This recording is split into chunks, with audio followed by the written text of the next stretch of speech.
TG, una buona serata a tutti voi telespettatori, ben ritrovati nei nostri studi. Abbiamo la cronaca in primo piano e andiamo nel veneziano a San Donà di Piave. Ci occupiamo di un rocambolesco avvenimento, tentata rapina in un negozio, ma il titolare non si è fatto cogliere di sorpresa, ha brandito una mazza da baseball e sentite un po' cosa è successo. Non ha esitato un attimo e prima di essere aggredito ha preso una mazza da baseball e l'ha appoggiata sul bancone. Tanto è bastato a mettere in fuga il malvivente. Tutto è accaduto questa mattina. Il bandito ha fatto irruzione nella tabaccheria Gasparini in via Garibaldi a San Donà di Piave, armato con un coltello. Voleva i soldi in cassa, ma prima ancora di parlare, a reagire è stato lo stesso titolare che dal bancone ha tirato fuori la mazza. Momenti di terrore e di tensione. Il bandito, con il volto parzialmente travisato, ha scelto bene la strada della fuga, così è indietreggiato, uscendo velocemente dalla porta ed è poi scappato nelle vie adiacenti. Un atto di coraggio del tabaccaio che poteva però avere risvolti ben diversi. Gli esercenti sono ormai esasperati dai continui furti e rapine che il più delle volte mettono in ginocchio le loro attività.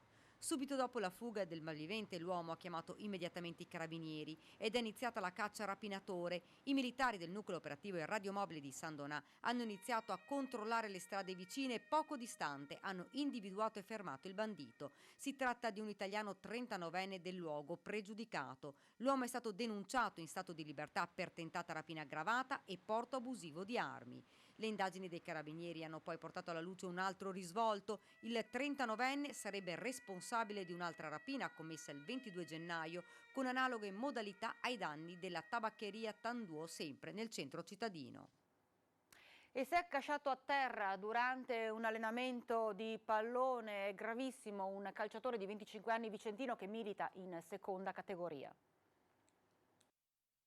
Ready for training, pronto per l'allenamento. Scrive così su Instagram Mirko Pellizzer, 25 anni, giocatore del Telemar San Paolo Ariston, formazione militante nella seconda categoria, senza sapere che il dramma è in agguato. Sono le 20:30 quando sul terreno di via Gagliardotti a Vicenza Mirko viene colto da un malore. Subito soccorso e portato d'urgenza all'ospedale San Bortolo. I medici constatano che le condizioni sono gravi.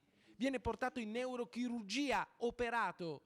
In una nota la società comunica che il bollettino medico delle 2 del mattino riferisce che l'intervento è tecnicamente riuscito, ma il quadro clinico resta complicato. La partita di campionato per cui Mirko si stava allenando coi compagni è stata ovviamente annullata e posticipata data da destinarsi.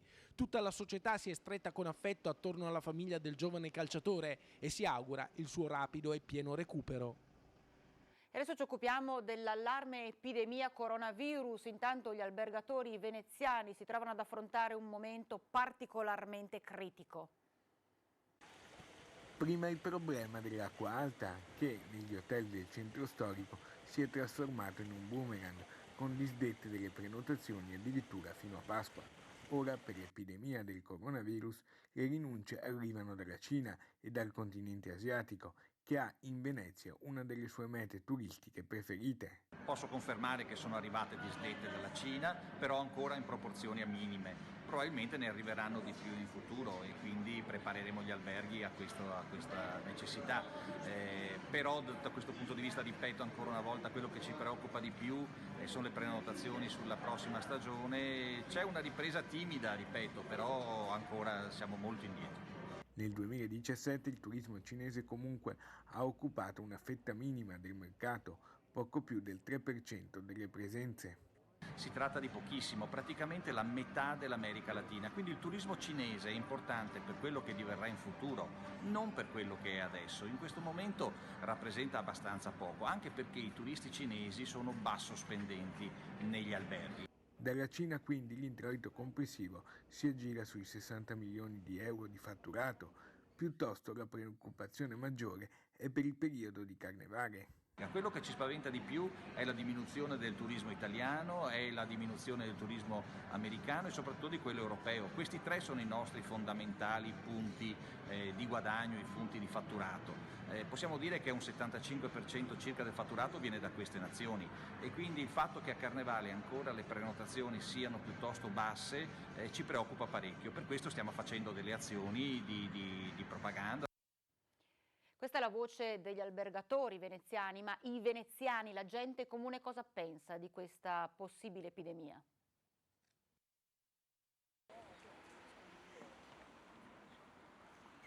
C'è preoccupazione o no? Dicono alcuni miei amici, dicono un pochino, che vengono dalla Cina. E questo è soltanto l'inizio. Diciamo il peggio deve ancora arrivare, che sarà verso marzo-aprile, perciò di conseguenza sarà veramente da preoccuparsi. Bisogna fare attenzione alla psicosi, quello sì, però informarsi meglio è anche una cosa più importante, perché altrimenti poi diventiamo un po' razzisti sulle cose e non è corretto. C'è pericolo, è solo un piantino preoccupante a me. Vorrei sapere se i cinesi che sullo stesso paese sono stessi a casa. Dove abita lei? Se sei contagiosi, si può portare. Sono tornati dalla Cina da poco? Gli va in giro, gli va. Cosa vi sembra? Adesso fanno un gran gonfiore di tutte queste robe, poi non succederà niente, stia tranquilla. Cioè, secondo lei c'è un'informazione sbagliata, quindi sta dicendo? Fanno le cose più grandi di quello che sono, signora, per confondere anche. Non è preoccupata, quindi? No. Sebbene che cinesi ne abbiamo abbastanza anche noi. Le epidemie sono sempre le cose che più fanno paura, perché noi siamo abbastanza inermi quando succedono, però penso che appunto la prevenzione e comunque il sistema sanitario che abbiamo noi sia un ottimo sistema, e quindi tutelarsi, informarsi soprattutto e non andare in panico alla prima febbre, perché sennò diventa un disastro. E la situazione indubbiamente sarà preoccupante. Comunque al momento io non sto prendendo nessuna precauzione, nel senso di vaccino, tanto morire bisogna, quindi prima o poi. Speriamo bene per tutti. Speriamo che avvenga il più tardi possibile. Noi là non possiamo intervenire.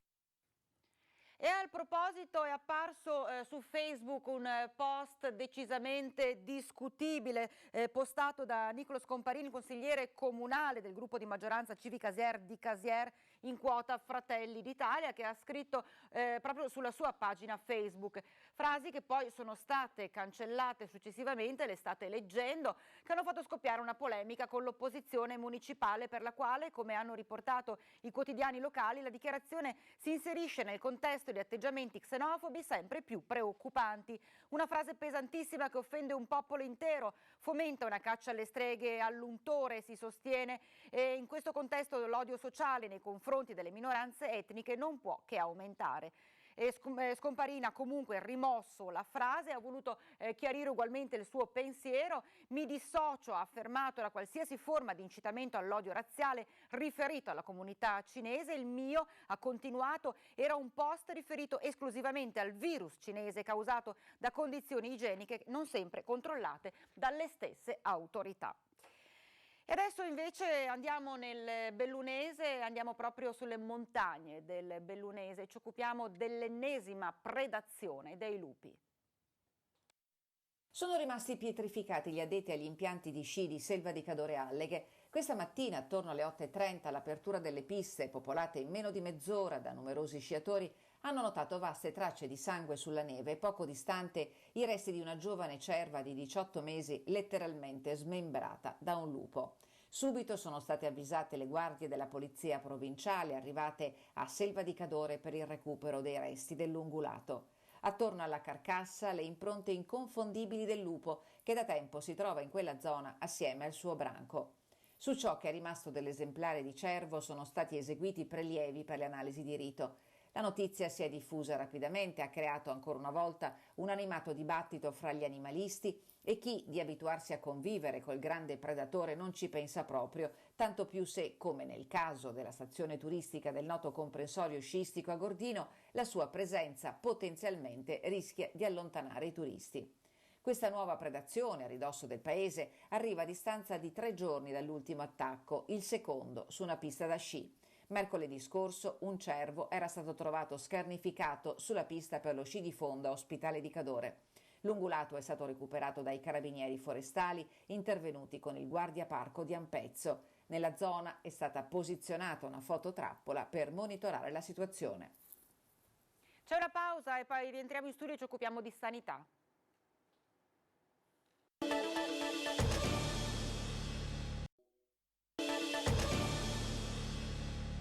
Rieccoci in studio, Focus TG. Il governo ha impugnato 2 norme venete in materia di sanità e allora la regione, e in primis il presidente del Veneto Luca Zaia, ha deciso di impugnare questa decisione prendendo una linea decisamente dura. Ricorreremo, andremo avanti la Corte Costituzionale e difenderemo con i denti fino in fondo queste 2 leggi. Il Veneto è pronto a dare battaglia dopo la decisione del Consiglio dei Ministri di impugnare davanti alla Corte Costituzionale 2 norme regionali in materia di sanità, approvate lo scorso novembre dal Consiglio regionale, ma che Palazzo Chigi ritiene contengano profili incostituzionali. Abbiamo fatto 2 leggi per risolvere altrettanti problemi della sanità, spiega il governatore Zaia. Il primo, che è quello di pagare di più i medici dell'azienda ospedaliera, l'università per capirci, e sono 2,2 milioni all'anno che vogliamo dare a questi medici in modo tale da uniformare gli stipendi a livello regionale, e questa è stata bocciata dal governo. L'altra partita è quella delle famose 90 borse di studio che noi diamo ai laureati di medicina per la specialità, e diciamo che i laureati di medicina che hanno le nostre 90 borse di studio, che ci costano ogni anno 10 milioni di euro, hanno l'obbligo di fare i concorsi in Veneto per restare in Veneto. Il tutto per risolvere il problema dei medici in Veneto. Ci hanno impugnato tutte e 2 le leggi. Se la Corte Costituzionale dovesse dare ragione al Consiglio dei Ministri, noi andiamo avanti, facciamo ancora leggi, spiega il governatore, che dice poi: in un momento in cui in Italia mancano dottori, c'è una regione che incentiva i giovani medici a rimanere in Veneto. Non si può da un lato, come Ministero della Salute, parlare dell'emergenza medici, parlare di molte partite, magari anche i loro esponenti sul territorio fanno le elezioni tutti i giorni, e poi quando noi facciamo le leggi a tutela dei nostri investimenti e dei nostri medici ci bocciano tutte. La situazione, continuiamo a parlare di sanità, la situazione dei pazienti che si può visionare direttamente sul tablet o sul telefonino. Stiamo parlando di telemedicina, che è sempre più una realtà, e c'è stato anche un incontro importante a Padova. La telemedicina, ormai da tempo utilizzata nella cardiologia, ha un impatto positivo sulla sicurezza dei pazienti. A Padova si sono trovati per il 3° anno un centinaio di cardiologi e medici di medicina generale, tecnici e infermieri, per fare il punto della situazione per una tavola rotonda coordinata dal nostro direttore Luigi Bacialli. La telemedicina può essere paragonata a una nuova terapia con vantaggi anche per l'organizzazione ospedaliera. Per seguire a distanza, diciamo, i pazienti, soprattutto i pazienti affetti da patologie croniche, che fino adesso devono necessariamente recarsi presso le strutture sanitarie per eseguire i controlli. Le difficoltà a raggiungere spesso gli ambulatori ospedalieri sono molte per i pazienti, dovute all'età avanzata, alla difficoltà a spostarsi, alla residenza in luoghi scomodi e lontani, difficoltà che coinvolgono anche le famiglie. Aggiungiamo il numero di medici limitato e le risorse economiche che impongono attenzione, ed ecco la telemedicina, una nuova forma di assistenza. Tutti i portatori di pacemaker o di defibrillatore che devono seguire in maniera regolare e ben cadenzata un calendario di visite presso l'ambulatorio possono ovviare a questa esigenza, potendo essere controllati da remoto. Naturalmente si possono ricevere dalla rete i dati anche tra una visita e l'altra e intercettare eventuali situazioni pericolose. Che la tecnologia offre già moltissimo, e dietro l'angolo ci sono novità addirittura rivoluzionarie che possono in qualche modo sconvolgere il panorama attuale. Il problema è chi gestisce questi dati, come li gestisce e chi si prende carico del paziente, perché non dobbiamo dimenticare che la tecnologia è al servizio del paziente. Lo scopo è migliorare la qualità di vita del paziente, gli aspetti organizzativi della sua vita e delle sue cure, individuare situazioni di pericolo, convocarlo in ospedale, fare cure preventive. Se il paziente non rimane sempre al centro di tutto, però i pericoli sono caos, ansia e peggioramento delle terapie. Ecco perché decine di specialisti si sono trovati a Padova. I pazienti so che sono molto soddisfatti, perché abbiamo continuamente dei feedback, e addirittura ci sono pazienti che si spostano da ospedale che non ha la telemedicina verso ospedali che ce l'hanno, perché hanno capito benissimo che è tutto nel loro interesse che questo venga utilizzato. Andiamo ad Asiago, dove c'è stato un brutto incidente stradale ed è grave, uno sciatore di 60 anni. Asiago è stato necessario l'intervento dell'eliambulanza per trasportare un 60enne bassanese al San Bortolo di Vicenza dopo le gravi ferite riportate a seguito di un incidente stradale. L'uomo stava raggiungendo le piste da sci sull'altopiano quando, per cause ancora da chiarire, ha perso il controllo dell'auto andando a schiantarsi contro un masso lungo la provinciale 72 in un tratto rettilineo in località Campo Mezzavia. Ora si trova ricoverato in rianimazione all'ospedale di Vicenza. E nel veneziano il prossimo 2 febbraio è fissato il Bomba Day, una questione che interessa migliaia di residenti, centinaia di edifici. Sono proprio i residenti che lamentano una scarsa informazione su tutto quello che c'è da fare in quella circostanza. Siamo pronti, aspettiamo le direttive del comune, non so ancora di preciso cosa succederà. Serve più informazione. Ci vorrebbero più informazioni, perché anche per le persone anziane che magari non hanno parenti o cosa, dove andare, cosa fare, insomma più informazioni sì. Siamo informati, ma sempre per sentito dire. Chiedono maggiori informazioni i cittadini dell'area rossa, quella che domenica 2 febbraio sarà interessata dal Bomba Day fin dalle prime luci dell'alba. 3.500 i residenti che dovranno lasciare casa, compresi gli ospiti di 6 hotel. Tra questi c'è Laguna Palace di Viale Ancona, una delle principali strutture alberghiere d'Italia con 374 camere. Sgomberarle sarà tutt'altro che un gioco da ragazzi e allo stato attuale non si sa ancora se il complesso, suddiviso in 2 torri, rientri per intero o meno nel perimetro off limits. Dopo la riunione in prefettura dove le varie autorità si sono coordinate, i cittadini attendono l'ordinanza del comune con tutti i dettagli del caso, ma ci sarà da aspettare almeno fino a martedì. Non c'è niente proprio di informazioni proprio precise. Se è nostra via, possiamo andare via o possiamo restare. Non c'è ancora. A Viale San Marco, via Forte Marghera, ma non si sa fino a che punto di via Forte Marghera.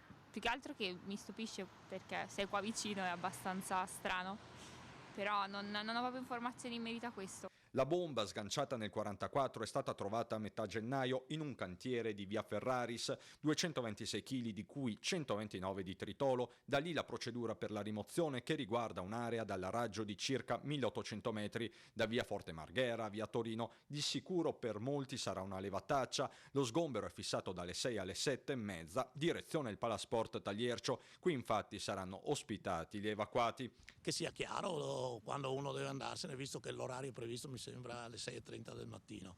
Non è che tutti si alzano alle 5 di domenica e se ne vanno via dove vanno a spasso, questo non è chiaro insomma. Chi può ha già escogitato piani alternativi. Evitiamo di venire in centro e stiamo più in periferia. Magari l'attività sportiva la andiamo a fare più verso nord, verso Treviso, Montello. Verso le elezioni regionali ce ne occupiamo dopo il break.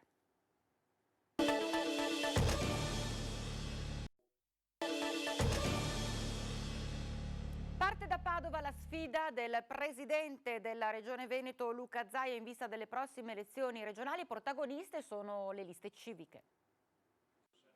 Prima le assemblee nelle 7 province venete, poi le elezioni dei rappresentanti provinciali, ora la ricerca dei temi più importanti per scrivere il programma elettorale ed eleggere i rappresentanti regionali. Entra sempre più nel dettaglio l'attività del Veneto che vogliamo, la rete di liste civiche e di associazioni che vogliono sfidare il governatore uscente Luca Zaia alle prossime elezioni. È necessario arrivare a livello regionale cominciando dai temi, perché sono i temi fondamentali.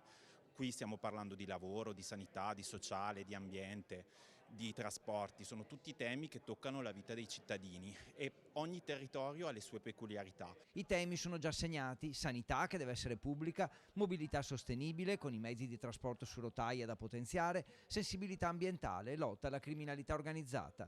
Una mobilità diversa all'interno di questa regione permetterebbe a questa regione di avere un livello della qualità dell'aria diverso ed è una cosa importantissima, lo vediamo anche nei movimenti che stanno nascendo dal basso e soprattutto nei giovani. Altro tema caldo, quello del sociale. Per il sociale siamo già a buon punto, abbiamo parlato di immigrazione, abbiamo parlato di politiche dell'abitare, abbiamo cercato di dare un'inquadratura generale anche alla questione volontariato. Ogni cosa è stata proposta, ripetuta e ridiscussa da tutti quanti. Sul fronte politico, quello indicato da tutti come probabile avversario di Zaia, al momento non scopre le carte. Candidatura al momento non ce n'è nessuna, nel senso che io sono semplicemente un portatore d'acqua ad un'idea.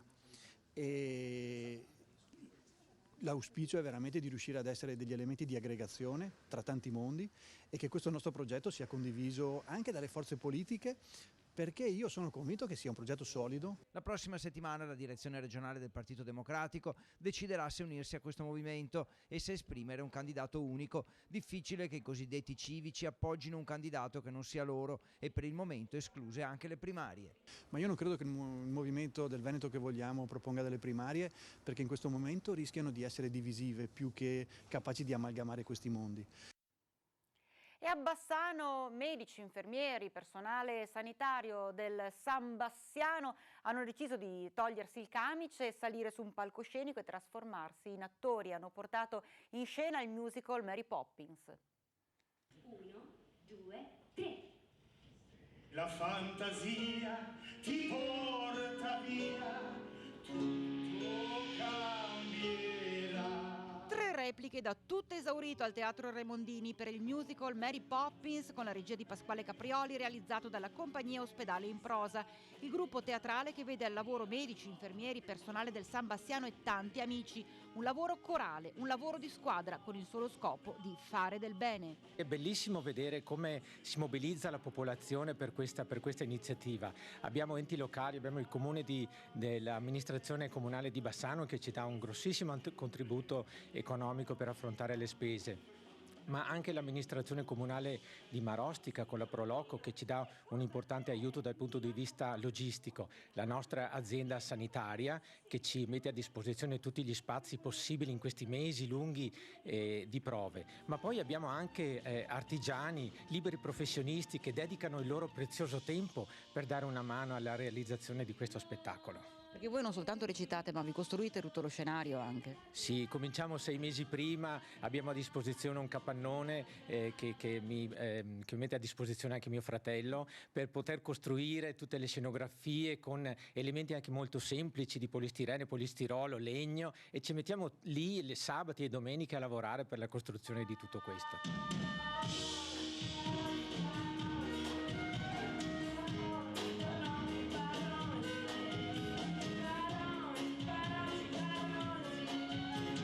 Il ricavato delle 3 serate andrà all'Associazione Oncologica San Bassiano Onlus, che da anni si occupa di pazienti malati di tumore e delle loro famiglie per sostenere i loro progetti. Insomma, il dottor Baù lo potete vedere di giorno con il camice bianco al San Bassiano, ma qui... Papà, dimmi Marco, ti ricordi quando siamo venuti alla banca? Sì, certo. Ricopro il ruolo del bambino, è un ruolo che mi piace fare, ho fatto anche in passato con altri spettacoli, mi diverte moltissimo questa parte.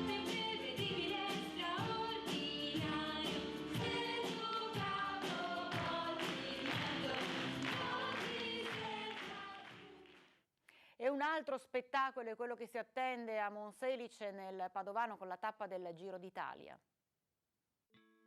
La 13ª tappa del Giro d'Italia 2020, con partenza da Cervia e arrivo a Monselice di 190 km, sarà l'unica tappa con arrivo nel territorio padovano. Dopo i primi 140 km pianeggianti, la corsa passerà una prima volta a Monselice per poi raggiungere il territorio collinare, dove affronterà il Passo Roverello e la salita di Calaone, per poi tornare nuovamente a Monselice per l'arrivo finale. L'impatto turistico sarà l'impatto importante, così come l'impatto economico con il ritorno nel territorio, l'impatto ecologico, come dicevo prima, per l'incentivo dell'uso della bicicletta, l'impatto sociale dal punto di vista dell'aggregazione. La tappa si preannuncia adatta sia per un arrivo in volata, in cui la vittoria potrà essere contesa da un gruppo di corridori, sia per un arrivo in solitaria, in cui il corridore giunge con apprezzabile vantaggio rispetto agli immediati inseguitori. Una tappa insomma adatta a campioni del calibro di Vincenzo Nibali e Peter Sagan. È una frazione che diciamo nel finale è stata sarà resa appunto spettacolare dal percorso che viene proposto. Sono 2 salite che per i professionisti di adesso potrebbero anche essere ininfluenti, ma io credo invece che un minimo di selezione la potrebbero creare. Testimonial d'eccezione dell'evento Silvio Martinello e Alessandro Ballan, campione del mondo di ciclismo su strada a Varese nel 2008, e in rappresentanza del ciclismo femminile la lituana ex campionessa del mondo Diana Ziliute. Al di là dello sport, insomma, un'occasione unica per Monselice per far conoscere il proprio territorio e il proprio patrimonio culturale e turistico, perché il Giro d'Italia è sempre un grandissimo veicolo promozionale che arriva in tutto il mondo. Dal ciclismo adesso ci occupiamo di sci con il 17° campionato nazionale della protezione civile.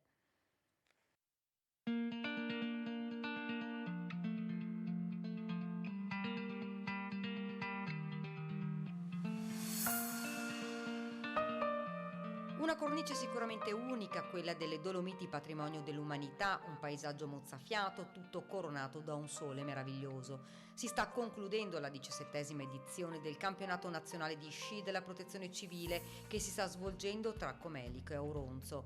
Una settimana di gare tra slalom gigante, snowboard, sci alpinismo e fondo. Grandissima manifestazione, grande occasione anche di promozione del nostro territorio, direi che possiamo essere molto contenti. Ho voluto che fossero organizzati qui in Veneto perché era doveroso per 2 motivi. Il primo perché questi territori sono stati colpiti poco più di un anno fa dall'uragano Vaia e ci avevano aiutato non solo i volontari del Veneto ma anche volontari di altre regioni d'Italia, quindi era doveroso. E poi perché so quanto importante sia tutto il mondo del volontariato della protezione civile e quanto il Presidente Zaia e la Regione tengano a questo modo. Una settimana all'insegna della competizione, ma ricca che di eventi, di iniziative e momenti conviviali. Non solo, ma questa manifestazione è stata importante anche per far conoscere ancor più e meglio il Comelico e l'Ansiei, 2 splendide vallate del Bellunese. Gli uomini e le donne della protezione civile si sono sfidati giorno dopo giorno nelle varie discipline, uniti da un unico valore, quello della solidarietà. Questo era anche il nostro ultimo servizio, grazie per essere stati in nostra compagnia, una buona serata e un buon fine settimana. Arrivederci.